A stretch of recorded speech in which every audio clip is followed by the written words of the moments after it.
শৰণ লোৱা মানে ভজন লোৱা মানে গুৰুমুখী কৰা এটা প্ৰক্ৰিয়া। এই প্ৰক্ৰিয়াটো ল'লেই কথা শেষ নহয়।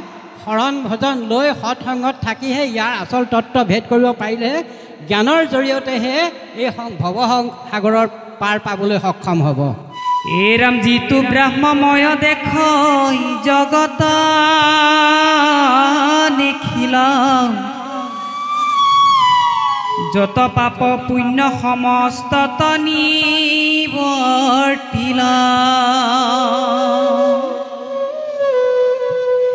এৰাম হৰিৰ কথাত তাৰ ৰতীয় বিশ্ৰাম,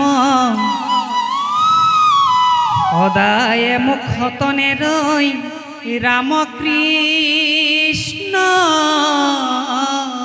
নাম। মনুষ্য জন্মৰ পৰা মৃত্যুলৈকে আমাৰ এই সুদীৰ্ঘ জীৱনটো এই ভৱসাগৰত তৰি যাবৰ কাৰণে ভাগৱতে বিধান দিছে। আৰু এই আমাৰ হৃদয় পবিত্ৰ কৰি ভগৱানৰ ভক্তিভাৱত ডুব গৈ আমি এক দেও এক সেও ভিন্ন তীৰ্থ যাগ যজ্ঞ পৰিহাৰ কৰি একত আহিবৰ কাৰণে ভাগৱতে আমাক গতি পাবৰ কাৰণে ভৱসাগৰ পাৰ হ'বৰ কাৰণে বিধান দিছে। এতিয়া ইয়াত কৈছে যে নৰতনু দেহা। ভাগৱত হৈছে সকলোৱে জানে আপোনালোকে, ভাগৱত মানে ভাগৱত মূৰ্তি হৈছে আমাৰ দেহতত্ত্ব।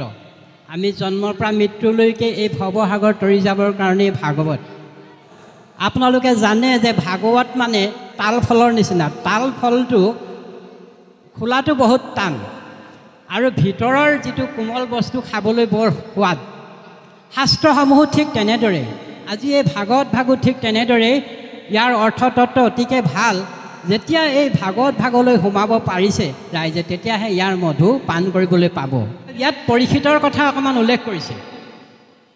পৰীক্ষিত ৰজাই 7 দিনতে মুক্তি পালে, অৰ্থাৎ তেওঁ এই 7 দিনতে যি পঞ্চভূতৰ দেহা, তেওঁ মহাপঞ্চভূতত বিলীন হৈ যাব 7 দিনৰ পিছতে। কিন্তু ইমান মানে কম দিনৰ ভিতৰতে এজন পৰীক্ষিত ৰজা তেখেতে গতি পালে কেৱল ভাগৱতৰ জ্ঞানৰ জৰিয়তে। এতিয়া আমাৰ কি হয়, 9বিধ ভক্তিৰ ভিতৰত শ্ৰৱণ কীৰ্তনেই শ্ৰেষ্ঠ বুলি কোৱা হৈছে। সেইটো সকলোৱে জানে যে শ্ৰৱণ কীৰ্তন এতিয়া কি বস্তু। কেৱল আমি শাস্ত্ৰ পঢ়িলেই শ্ৰৱণ কীৰ্তন হয় নেকি? এতিয়া এজন শিক্ষকে বিদ্যালয়ত কীৰ্তন কৰি আছে, চিঞৰি বাখৰি আছে, কিন্তু তাত 50-60জন ছাত্ৰই শ্ৰৱণ কৰি আছে। কিয় শ্ৰৱণ কৰি আছে? জ্ঞানৰ কাৰণে। এই শাস্ত্ৰখন আমি কিয় পঢ়িব লাগে? জ্ঞানৰ কাৰণে। যদি জ্ঞান নহয় তেতিয়াহ'লে আমি আৰু শাস্ত্ৰ পঢ়িও লাভ নহ'ব। এতিয়া আমাৰ সকাম এভাগ পাতিলে তাত অতি সুন্দৰভাৱে অতি নীৰৱতা ৰক্ষা কৰি এই শাস্ত্ৰভাগৰ তত্ত্বটো যদি আমি পিবলৈ নাযাওঁ, তেতিয়াহ'লে শাস্ত্ৰৰ নামত আমি কি কৰিছোঁ? এক আধ্যায় পঢ়িছোঁ, মাহ প্ৰসাদকেইটা বিতৰণ কৰিছোঁ, তাৰপিছত ঘৰে ঘৰে গুচি গৈছোঁ।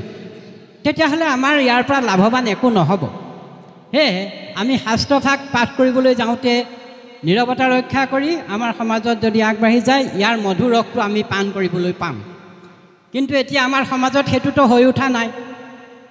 একেবাৰে একেষাৰে কথাৰে হৈ উঠা নাই বুলি মই ক'ব নোখোজোঁ। বহুত ঠাইত সুন্দৰভাৱে ইয়াৰ ব্যাখ্যা চলিছে। অৰ্থাৎ মুখ্য বস্তুটোৱে হ'ল জ্ঞান।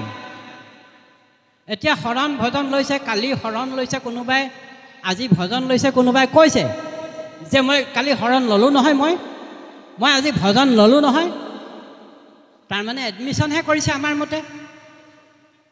তেওঁতো শৰণ কি বস্তু বুজা নাই। ক'ত পাব শৰণ? শৰণ গুৰুৱে আজি এদিন দি গৈছে, আচাৰ্যই এদিন দি গৈছে, তেওঁ সৎসংগতহে পাব। সৎসংগলৈ সদায় আহিব লাগিব, তেতিয়াহে শৰণ কি বস্তু বুজি পাব। এতিয়া স হ'ল তালব্য স মানে শৰীৰটো, সকলোৱে জানে। ৰ মানে ৰমন। এই পঞ্চভূতৰ দেহাটোৰ তত্ত্ব সম্পূৰ্ণ জানি, ন মানে আনন্দ। যেতিয়া আনন্দ পাব এই দেহাটোৰ বিষয়ে, তেতিয়াহে তেওঁ শৰণ হ'ব। আৰু সেইখিনি পাব ক'ত? এই সৎসংগলৈ আহিলেহে পাব। আজি অলপ কালি অলপকৈ একেদিনাই শৰণ ল'লোঁ বুলি কৰি দিলে এই কথা শেষ নহয়। এতিয়া ভজনো ঠিক তেনেদৰে সৎসংগতহে ভজন হ'ব। গতিকে আমি শৰণ লোৱা মানে ভজন লোৱা মানে গুৰুমুখী কৰা এটা প্ৰক্ৰিয়া। এই প্ৰক্ৰিয়াটো ল'লেই কথা শেষ নহয়। শৰণ ভজন লৈ সৎসংগত থাকিহে ইয়াৰ আচল তত্ত্ব ভেদ কৰিব পাৰিলেহে জ্ঞানৰ জৰিয়তেহে এই ভৱসাগৰৰ পাৰ পাবলৈ সক্ষম হ'ব।